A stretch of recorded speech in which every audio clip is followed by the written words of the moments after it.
So my early vision for Quilter Sound Company was to take over the world with high-powered giant guitar amps. And there actually was an opening in the market in the late 60s. There were a lot of companies at that time that were kind of our general age that seemed to hit a gold mine early, and they were very successful. And it was kind of depressing for us that we weren't one of those companies, but actually not having early success, I think, was one of the keys to our ultimate success, because we really had to learn how to run the business. It's never been really a story of skyrocketing success. It's consistently, it's a story of determination over failure. Because we dealt firsthand with musicians, we developed this ability, this passion for taking care of our customers. And so even though the products in the beginning weren't that reliable, customers trusted us. We all realized we had to become excellent operationally, excellent in our product development efforts, our sales and marketing efforts, and we had to become, excellent manufacturers. And this was at a time when, really we weren't very good at any of those things. Over time, we realized that we had very limited resources, and we had to drop a product category in order to have enough money to do what was left. It allowed us to narrow down our focus. It kind of sized the problem to what we could handle. We'd kind of missed the boat on becoming a major force in guitar amps, so we refocused on power amps. And then we built a factory that could deliver those products on demand, and the business just exploded. Around that same time, though, we decided to get back into speakers. And we struggled with that for years until we developed the first K-series. And that just did the same thing all over again. We went from nowhere to the #1 brand almost overnight. The business wouldn't be the size it is today if we hadn't made that decision. So I think part of our hallmark is an ability to have a vision and to keep investing in the future. The people who start a company aren't always the perfect people to take the company to, the next higher level.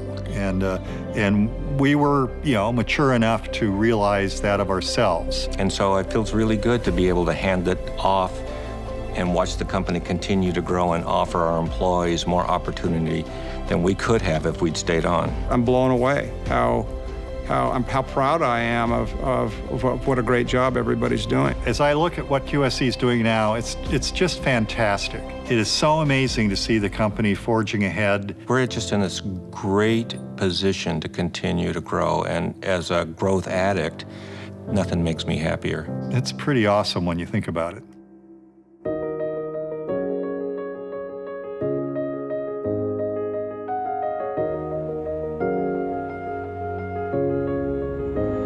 QSC of today is a rapidly growing company. We are marching towards the goal of becoming a significant player in the markets we serve. Part of our growth is really our appetite and our aspirations to really grow and expand our business, and that is coupled with great technologies that we are building our business on. We're in the midst of a third transformation now, from a company that makes a wide range of products into a company that's delivering very sophisticated network-based solutions to the audio, video, and control space. We make professional products that people use to earn a living and that are installed in theaters and concert halls and clubs worldwide. When we launch a product out there, we expect that product to perform. If there's an issue with that product and we're right there, it's an expectation I think we're used to as far as dealing with the customer, to be there to solve their problem and to get them up and running.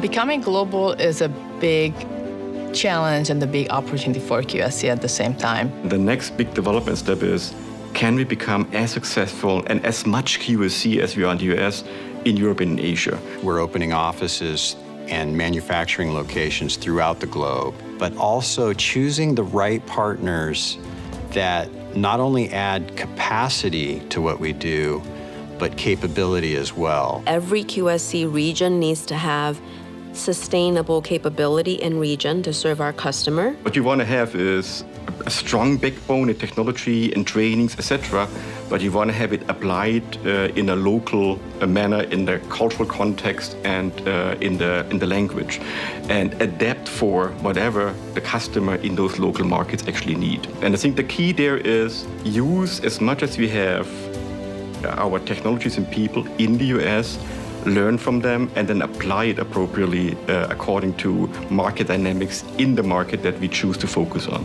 As QSC grows, it's important that we're able to transfer the mindset of service to the other offices as we expand out. I think service is really about helping a person or a company solve a problem.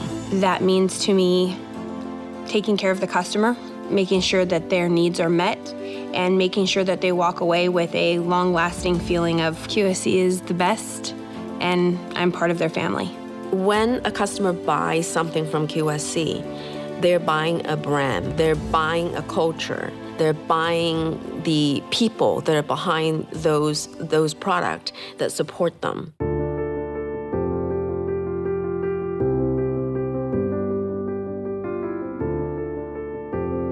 The essence of our culture centers around transparency, open communication, a collaboration. The benefits to employees, they feel like it's not this uptight workplace where they have to put on a facade of some sort. So they're very open and letting us know how the business is doing, how we're doing as an organization. Transparency is really important and what I love most about QSC. I just love it. QSC is a fun place. We work hard, we play hard, and I think we're succeeding. QSC has been ranked as one of the best places to work in Orange County for the last 6 years.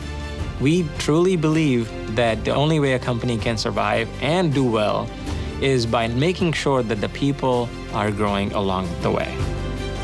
We are a company and a group of people that genuinely care for each other and genuinely care for our customer and to make the experience better for all.